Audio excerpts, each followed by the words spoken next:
Nous voudrions tout d'abord commencer par vous remercier de votre présence à ce point de presse consacré à la préparation de la cérémonie de la 22e édition de la commémoration de la descente spirituelle du vénéré Sangabi Mohamed Seyni Gueye Khalifatullahi fil Ardi. Cette 22e édition aura lieu le samedi 25 mars 2017, le matin en cette place de la mosquée de la Divinité. Nous vous donnerons le programme tout à l'heure. Et dans l'après-midi à l'intérieur du village au niveau de la place Baye. Nous allons également célébrer le 20e anniversaire de la mosquée de la Divinité. Maintenant, pour parler de sa mission, Sangabi s'est adressé le 6 mars 1977 aux êtres humains, à la Oumma islamique, en leur disant: je suis Khalif de Dieu sur terre, le sauveur de l'humanité qu'il a choisi pour vous. Dieu a élu un guide. Ce guide, c'est Mohamed Seyni Gueye, le Wali. Ce nom est écrit en lettres d'or dans le ciel en cette nuit du 6 décembre 1971. C'était la déclaration que le saint homme avait faite. Et toute sa vie durant, il n'a pas cessé de marteler, de rappeler à la Oumma islamique que le seul moyen pour le monde aujourd'hui de se réconcilier avec son Seigneur, c'est de respecter les préceptes de l'islam. C'est de renouveler la foi religieuse. C'est de respecter son prochain.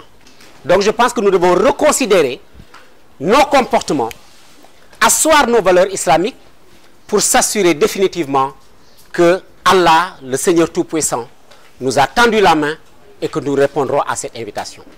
Voilà tout le sens de la 22e commémoration de la descente spirituelle de Sangabi Mohamed Seyni Khalifatullahi fil Ardi. Et quand on parle de la descente d'un saint, le livre que je tiens entre mes mains,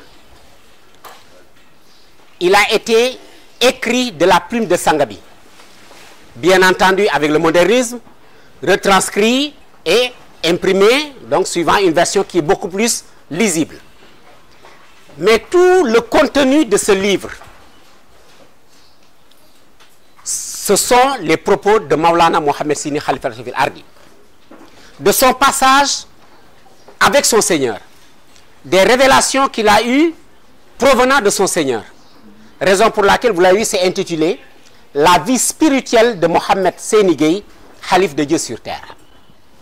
Il a osé le dire et le déclarer à haute voix qu'il est le Khalif de Dieu sur terre, le troisième et le dernier après Adam et Daouda. Ce livre, comme je l'ai dit, émane de la plume de Sangabi. Suivant des rêves, ou que certains appellent des rêves, d'autres des révélations, qu'il a reçues de son Seigneur et qu'il consignait dans de petits carnets de ce type. Ça, c'est le carnet de Sangabi. Et les écritures que vous allez voir sont ses propres écrits. Et voilà comment il fonctionnait. Chaque fois qu'il recevait en révélation quelque chose de son Seigneur, à son réveil, il prenait le carnet, mentionnait la date et ce qu'il a reçu de son Seigneur, refermait le carnet et attendait. Et ce que je voulais tenir comme propos, alors je vais finir par la mosquée de la Divinité. Cette mosquée également ne nous est pas arrivée fortuitement comme ça. Sangabi l'a reçu en révélation et dans cette révélation, Dieu lui a montré la maquette d'une mosquée qui venait du premier ciel. Mais comme il le disait lui-même, il ne sait pas de quel ciel Dieu a préparé cette mosquée. Mais la seule chose qu'il sait, on lui a montré la maquette qui descendait du premier ciel, et le Seigneur lui a dit: suivez cette mosquée, on va la faire descendre. Dans son sommeil, donc il a suivi la descente de la mosquée en courant du village jusqu'à cette place où aujourd'hui cette mosquée est posée. Nous invitons toute la Oumma islamique à venir communier avec nous pour cette journée. Nous invitons bien entendu la presse, tout en vous remerciant encore une fois de tous les efforts que vous avez jusque-là consentis. Vous avez toujours été présents à nos côtés. Et je finirai surtout également par nous excuser pour le retard qu'on a accusé ce matin avant de démarrer. Notre volonté était de démarrer à 8h30. Dieu a décidé qu'il fallait démarrer un peu plus tard parce qu'il a fallu attendre les uns et les autres. Donc voilà en résumé les quelques lignes ou quelques propos que je voulais vous tenir. Je vais peut-être, si avec votre permission, les résumer rapidement en wolof.